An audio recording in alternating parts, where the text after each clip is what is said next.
Welcome to my YouTube channel. दोस्तों आज हम बात करने वाले हैं, आपको हर तरीके से बताएंगे कि बीए के बाद गवर्नमेंट जॉब के बारे में हर जानकारी आपको देंगे।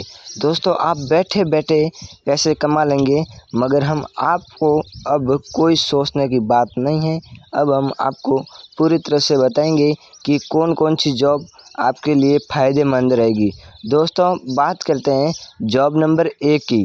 तो दोस्तों जॉब नंबर 1 है एसएससी, जो कि staff selection commission, SSC CGL. दोस्तों पहली जॉब आती है inspector tax assistant, income tax officer. दोस्तों कई तरीके की ऐसी जॉब होती है जो आपको स्क्रीन की रिकॉर्ड आपको दिखाया जा रहा है। दोस्तों दूसरी जॉब होती है बैंकिंग जॉब। दोस्तों एसबीआई के थ्रू होती है, SBI PO, SBI SO, SBI clerk.